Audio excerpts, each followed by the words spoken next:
The evening turned out to be much better than Zoe had expected.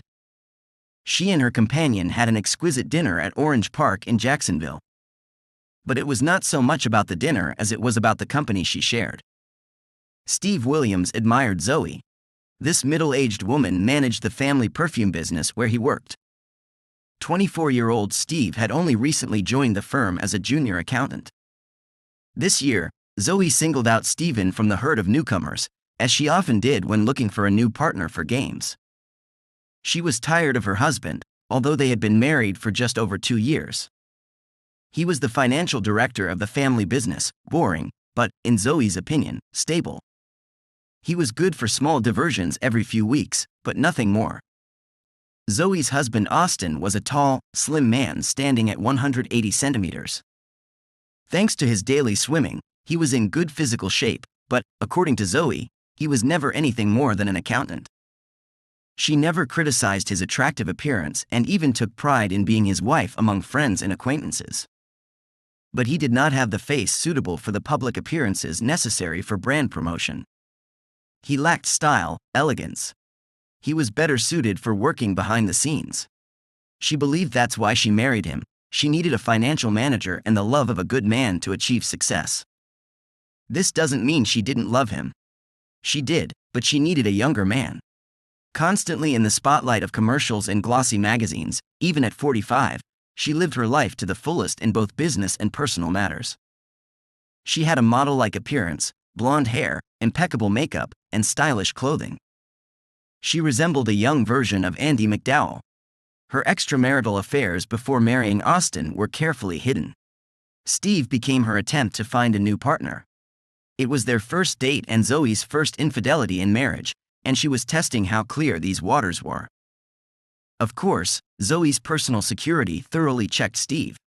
They conducted a thorough check of his biography to uncover any hidden flaws, just as she did with all young men in her life. Apart from some unsuccessful long-term relationships in college, he appeared clean and innocent. Perhaps he could have been bribed if it came to that, but overall he was impeccable. How refreshing it was for Zoe to remind herself of this while reading the report. Zoe intended to study Steve more deeply than the report suggested.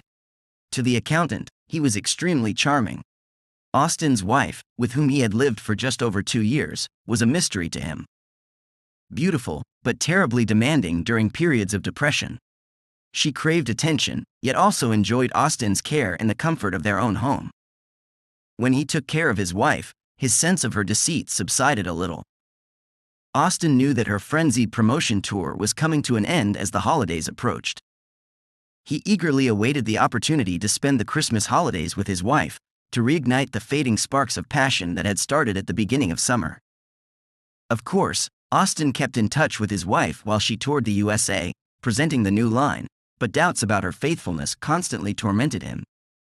In his wife's absence, Austin installed miniature surveillance cameras throughout the house. Their placement remained a secret to him until one evening he reviewed the recordings before Zoe's return. But even then, considering the camera's ability to track, zoom, and focus, determining their exact location was almost impossible. One evening, after installing the cameras, he watched himself enter through the front door and noticed that his flat was partially unzipped. Embarrassed, he decided that the cameras would undoubtedly capture all their domestic adventures. The video quality was stunning, but the sound quality was even better. Together, they represented a first-class security system that was expected to do its job. Austin had long believed that Zoe's infidelities occurred during her trips, but he could not rule out that they also took place in their home.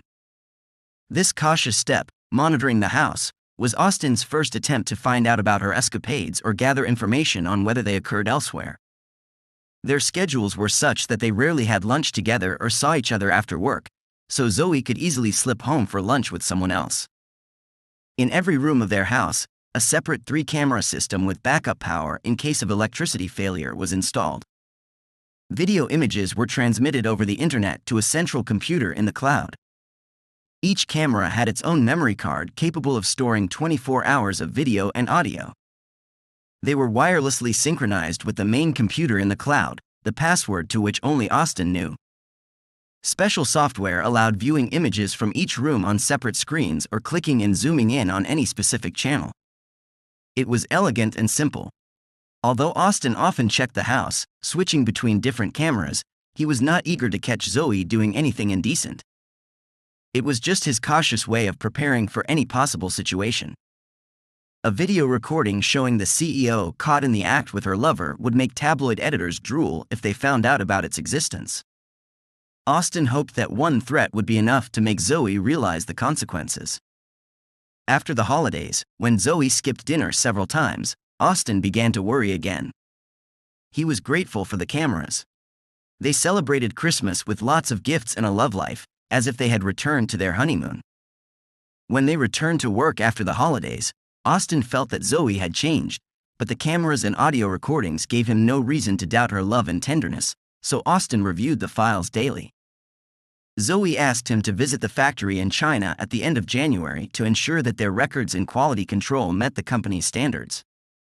Austin suspected that her request was a new rat in the pack, but he held his tongue and agreed to the trip. He would be away for 2 weeks.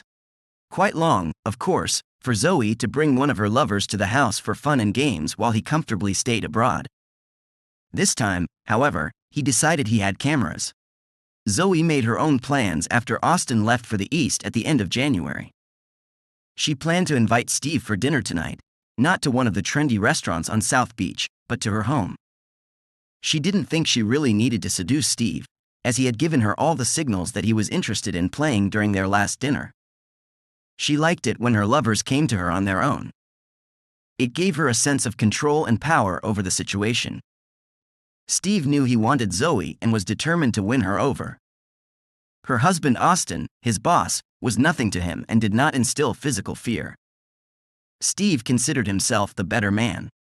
Zoe summoned Steve to her office after Austin's midday departure. Without wasting time, Steve arrived and relaxed as he waited for Zoe's assistant to let him in. Zoe liked her men to be punctual and to carry out her orders in the company. "Stephen, thank you for being punctual. I will get straight to the point. Would you accompany me for dinner at my place tonight? I would like to discuss the sales data of our new flavor for the last quarter. Please come by 7 o'clock and bring the sales reports with you." "Of course, with pleasure. And yes, I will definitely prepare all the sales data. As far as I can see, you did an excellent job with the promotion." "Excellent work, Mrs. Terry. Thank you.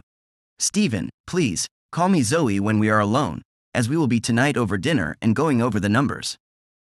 Get the address from my assistant before you leave."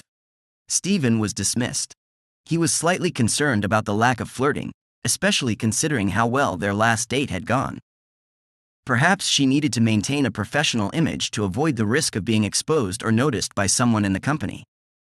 Either way, Stephen knew what would happen that evening. She wanted him. He could sense it from the way she licked her lips a few times while speaking. She casually twirled a lock of hair around her neck, like a lure. She looked like a tigress, flicking her tongue and eyeing her prey. This was Zoe's way of trying not to attract attention and behave modestly, while at the same time giving clear signals. Zoe had a whole team of security guards watching her every move. They did this electronically and physically. Austin was unaware that she checked the house monthly for electronic devices, but he was well aware of her physical security. Her security team discovered cleverly placed cameras shortly after Austin installed them. In Zoe's opinion, it would be unwise to expose them. Instead, after receiving information about them, she instructed to temporarily disable them, as she did not want Austin to know they had been discovered. In her view, this was advantageous as it allowed her to control the information. Besides, Austin believed she was under control. It was too good to be true, she thought. She could use his own surveillance to prove that she was being followed. Austin would never suspect anything. Her chief security officer, Manson, was very candid in this situation. He advised not to leave them active, as it could cause even more concern if the signal became too bright. However, he provided a device that essentially jammed the wireless data transmission from the cameras, which led to the enlightenment he mentioned. She wondered what Austin could actually say. "Darling, I know you're cheating on me, but apparently my cameras are broken, so I have no evidence." Zoe chuckled ominously. She ordered the jammer to be installed. Returning home at 4 p.m., Zoe relaxed in the bath with a glass of Pinot Noir. The warm jets from the nozzles and bubbles in the bath immersed Zoe in a state of euphoric bliss. At 5 p.m., she emerged, threw on a robe, and completely relaxed. Zoe instructed the chef to prepare dinner and wanted to ensure that everything would go according to plan.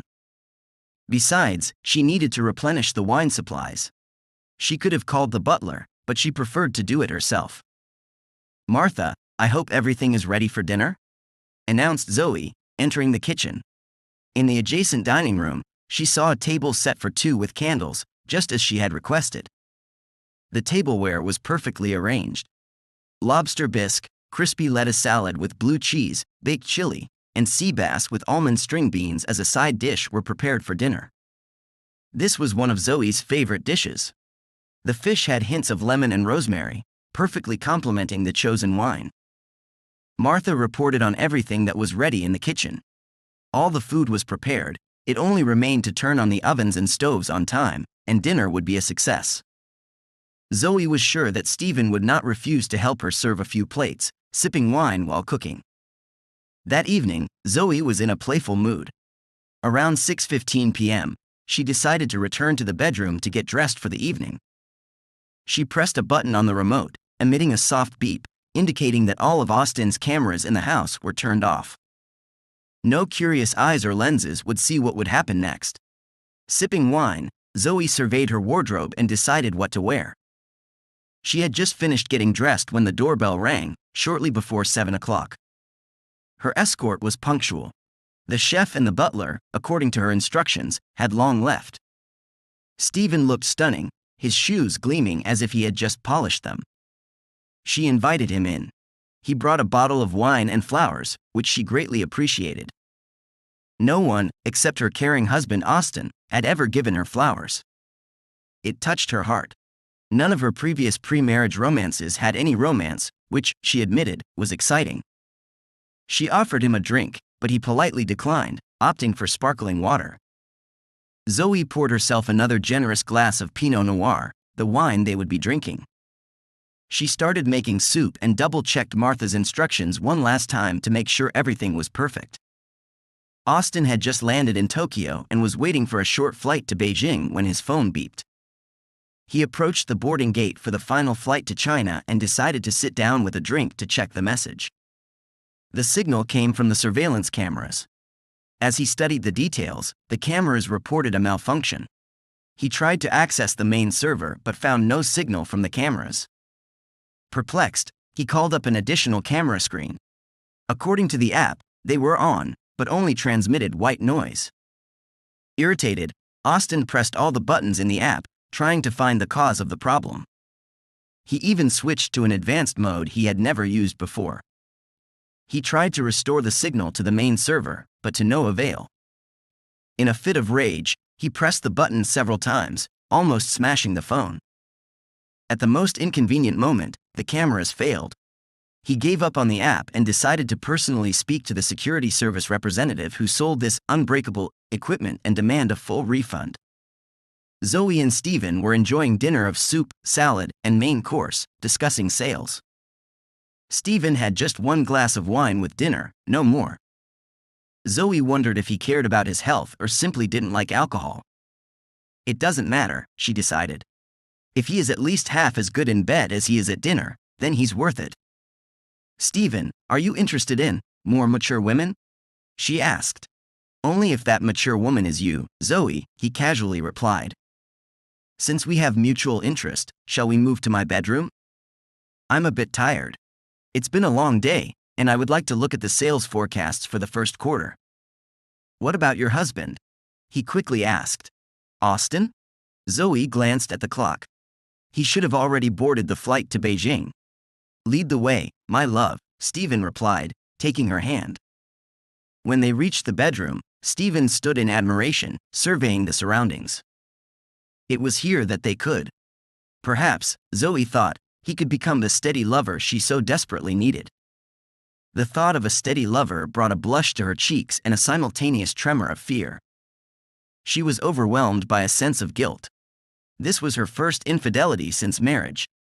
She was no longer the lonely socialite, unattached to her husband or anyone else. Now she truly understood what it meant to be married. After a while Stephen was getting dressed, Zoe quietly sobbed in bed. What had she done? She had not only embarrassed herself but also tarnished her marriage. Austin was her first choice of a husband. She had never before found the perfect combination of a man, intelligence, and charm. At least in Austin, she found an intelligent man. He lacked a certain charm, but perhaps, she thought, she could work on that. Maybe he wasn't so bad after all. He possessed 2 out of 3 qualities. And he truly loved her, she reflected. Who else would put up with this shrew after her month-long tour? Who else would help her in the office and take care of her after that long trip? Stephen understood the hint. Without saying a word, he left her bedroom. She noticed his satisfied smirk as he closed the door. She knew he would return. And he knew it too. He left his socks under the bed, wondering if the maid would find them and put them in the laundry along with her husband's clothes. Austin had just stepped off the plane in China. He was still annoyed that his expensive cameras had failed in their task. He wondered what was happening at home. He thought about calling Zoe but dismissed the idea. It was well past midnight in Jacksonville. What could he learn from her? Nothing, except maybe she would say, "I had a wonderful night, I had fun with a young stud." But he doubted she would be that candid or foolish. On the way to the hotel, Austin was certain that Zoe, or rather her security team, had discovered the cameras. Somehow they had been disabled. But why? He could only assume one possibility, and the thought made him tremble. If Zoe was cheating on him, it meant the end of the partnership he had carefully built with her. Trust, honesty, and loyalty were paramount qualities for him in any relationship. He had made this clear to Zoe during their conversation before the wedding. But without irrefutable evidence, Austin was left with only doubts and suspicions. There would be no doubts next time. Austin's visit to China was routine and uninteresting. He checked the figures, the production line, and observed the quality control inspectors. He knew the numbers were fine. He pretended to understand the scents, flavors, and production line, nodded when spoken to, and asked a couple of questions he had picked up from Zoe to make sure he wasn't being deceived. But his Chinese hosts knew that Austin had no idea how perfumes were made. 2 weeks later, he left. Only Zoe knew about his arrival. He suspected she wouldn't be there to greet him upon arrival, so he was very surprised to see her. Passing through customs and heading towards the boarding gate, he noticed her. She was running towards him in a beautiful crimson dress he had never seen before. She was dressed as if she had just returned from a promotional tour, pearls, a scarf, and incredibly high heels. She greeted him joyfully. "Terry, I'm so glad you're home. I missed you terribly." She wrapped her arms around his neck and pressed her whole body against him, sealing his lips with a deep kiss. Austin was shocked but happy to be back home. He responded to her passion with equal intensity. Now he wondered if she felt guilty. He pulled away from her, breathing heavily. "I missed you too." "What did I do to deserve such a passionate welcome?" he asked. "Just missed you. Can't a wife miss her husband?" She pouted. "Of course, I missed you too. Are you hungry? Let's go home. Martha has prepared dinner. I want to be alone with you tonight." Zoe's eyes betrayed her true feelings as she spoke these words. Austin clearly saw the guilt dancing in them. The cameras could deceive him, but her eyes spoke the truth. "Great. And what about dessert?"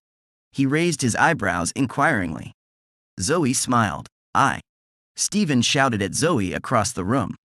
"I know you've been unfaithful, and I admit it. But it's over between us, as well as your career in this company. I suggest you find a new job nicely and leave here if you don't want trouble." Zoe continued to study the papers on her desk, ignoring Stephen. Elena quietly hung up the phone, hearing their entire conversation. Stephen slammed the door to Zoe's office, causing Elena to startle and immediately rush to Zoe's phone. "Zoe, are you okay? Should I call security?" "No, Elena, everything is fine. Just a small misunderstanding about the company's future plans. No need to worry. But thank you for showing concern." Stephen, also known as Mr. Williams, was disappointed with the outcome. If you're sure everything is okay, can I help with something? Bring you a cup of tea, for example? Actually, that would be lovely. Thank you, Elena. You're the best. Elena went to make tea for Zoe. She confirmed her suspicions.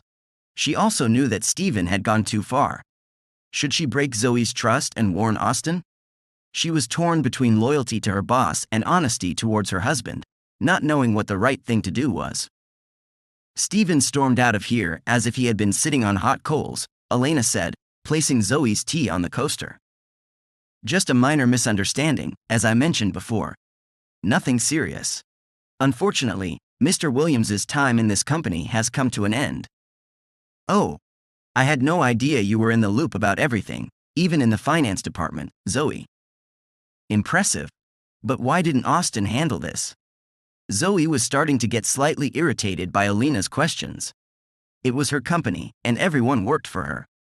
And although she didn't have to explain herself, in this situation, it was better to try to calm Elena down rather than just brush her off.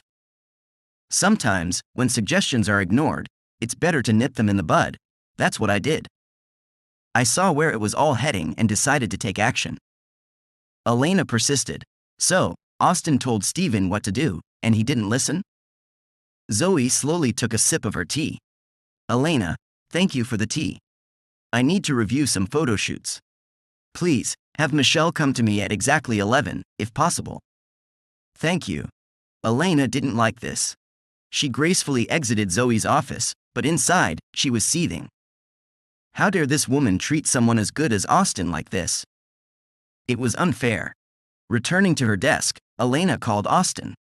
Hi, Austin, it's Elena. She whispered, even though no one could hear her.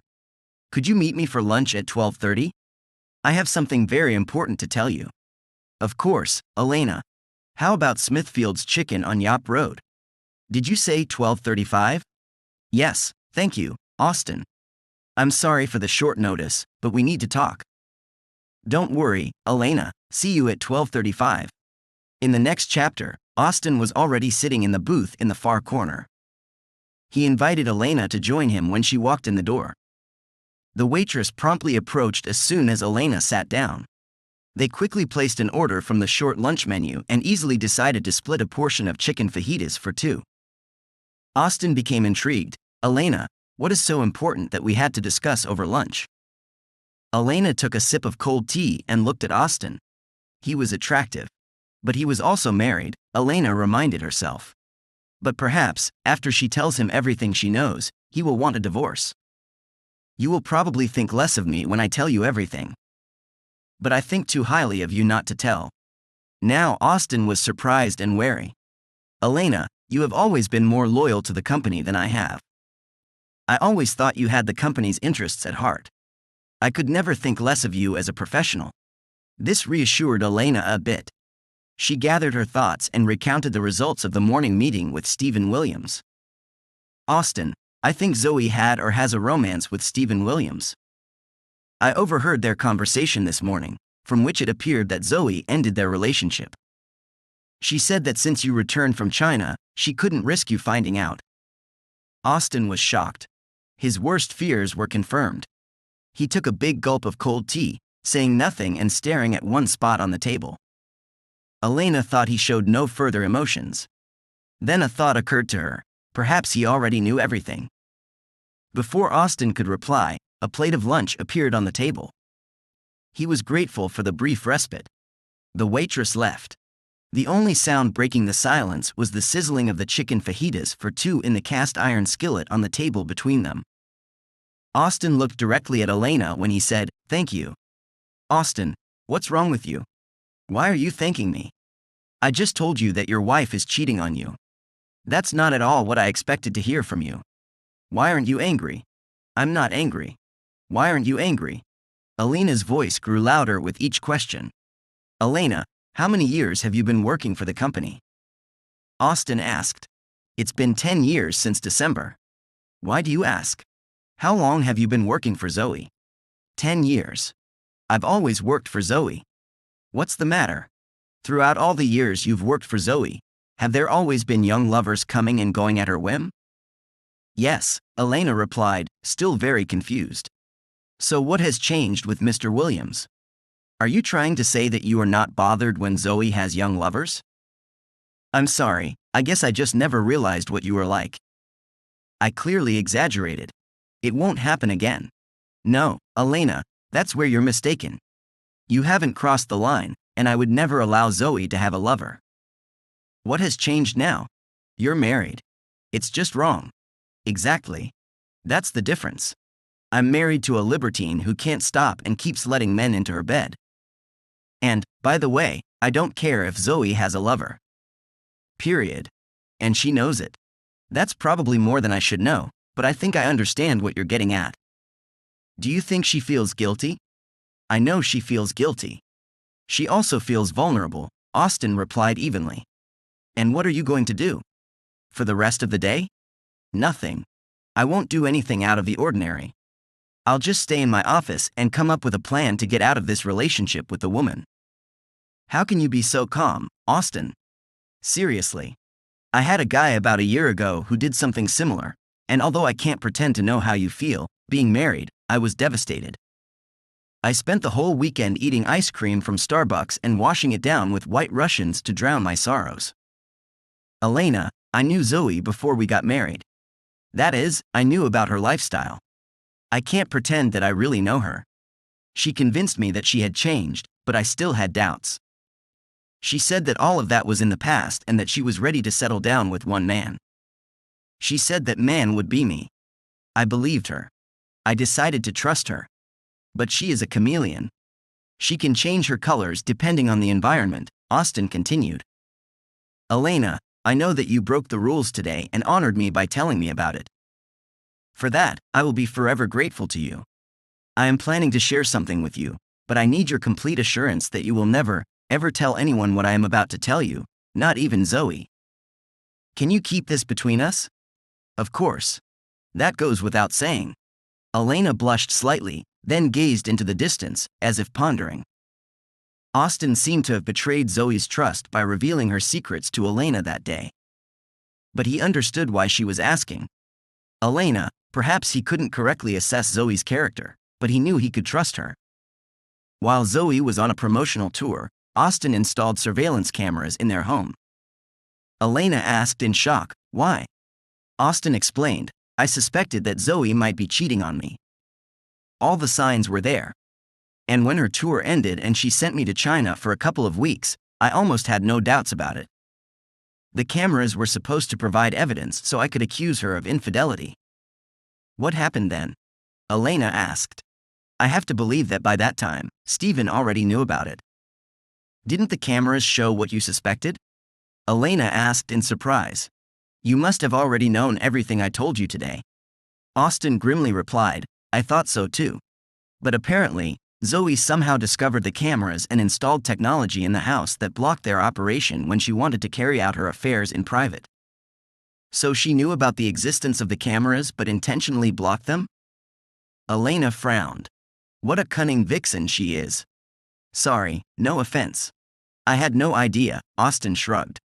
Do you think she actually recorded something? If you didn't see her, that's one thing. But maybe she redirected the video stream somewhere else, not just blocked the cameras? You know, you're a genius, Elena, Austin beamed. I never thought about it. It's very subtle, but there may be some truth in your words. Austin had everything planned out. He always did. And he began relentlessly striving to inflict maximum damage on Zoe and her lover. He intended to take over the company, making Elena the new face of the company.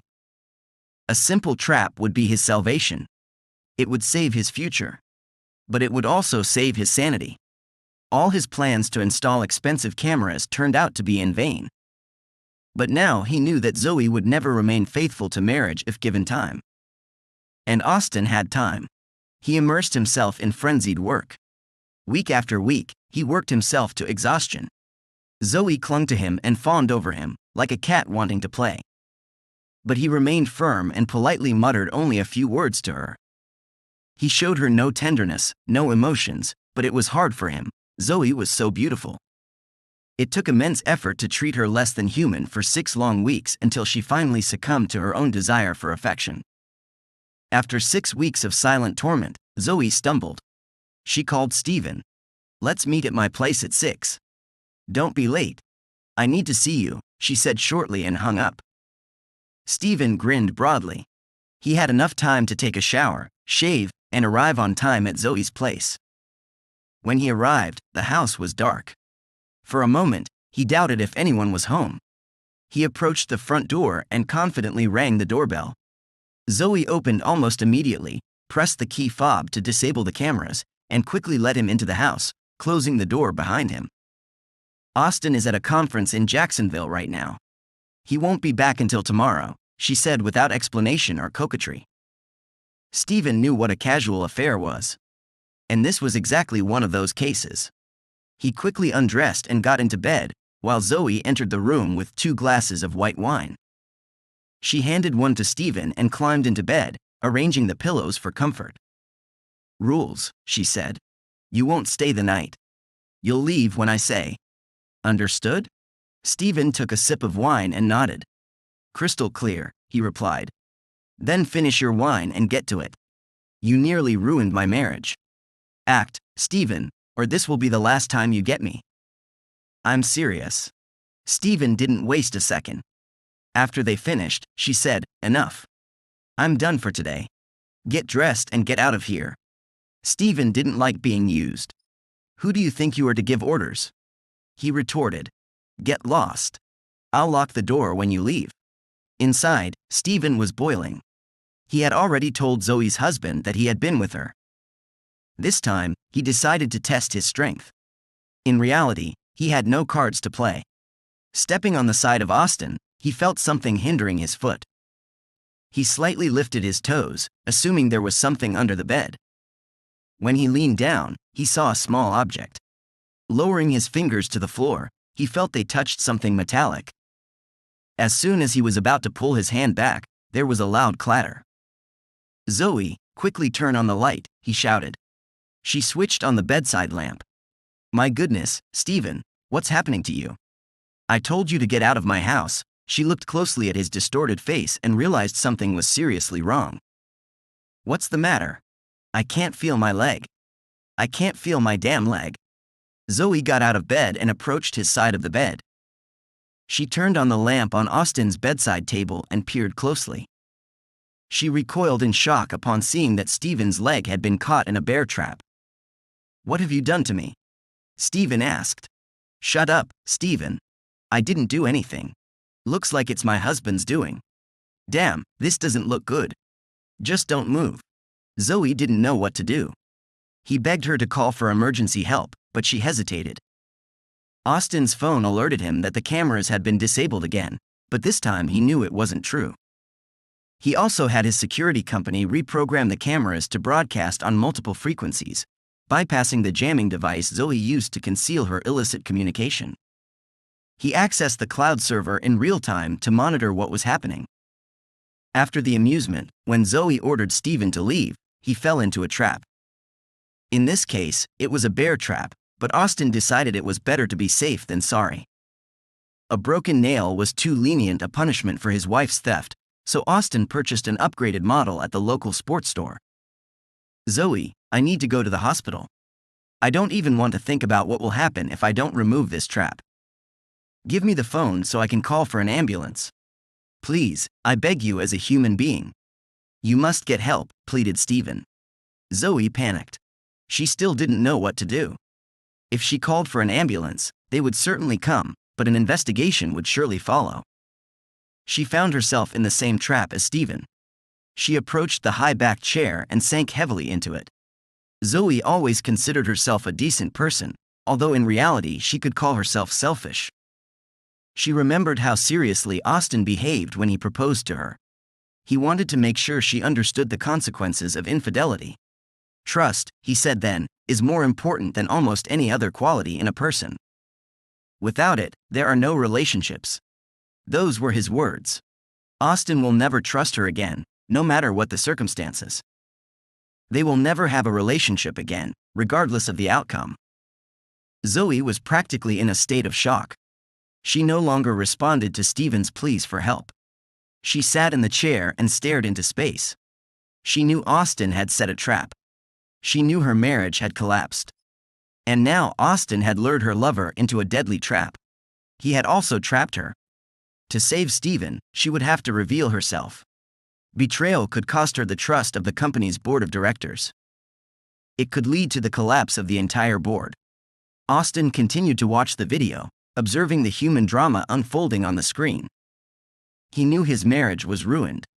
He might get into trouble with the authorities because of the bear trap under his bed, but he would deal with that later. Stephen looked desperately in need of help. Austin considered calling home but decided to let Zoe untangle this mess herself. Stephen looked paler by the minute. Austin thought Zoe still had time to make the right choice. He thought of calling her again but changed his mind. He didn't want to be a burden to Zoe. He thought of calling her again but dismissed the idea once more. Elena had already come out of the shower. He heard the hotel-provided hairdryer turn on. He was about to turn it off when Zoe approached the closet and pulled out a gun. Austin knew she kept it for personal protection. A few times a year, she took it to the shooting range for practice. Perhaps, she thought, she would relieve him of his torment. In the last second, Stephen raised his head and looked into her cold, lifeless eyes, watching his life flash before him. She pulled the trigger, but the shot hit Austin's pillow. He stared in horror at Stephen. He seemed unharmed. A few moments later, Elena entered the bedroom, and Austin closed the lid of his iPad. "Darling, do you remember when I told you that you could run the company with your eyes closed?" Elena asked with a languid voice. "I remember, but I thought you were just flattering me," Austin replied. "I was sure you didn't take it seriously, despite all my assurances." "Oh, but I really meant it," Elena coquettishly pronounced. "And now, I think you'll have a chance. It's just a matter of time." She approached him and wrapped her arms around his neck. "Shall we make love?" whispered Austin in Elena's ear. "Only if you promise never to sleep with your promiscuous wife again," she replied. "I don't like to share." Austin calmly replied, "Don't worry, my love. I have been faithful to you since the moment we bound our souls. Besides, I think she will be a little busy for the next 20 to 30 years.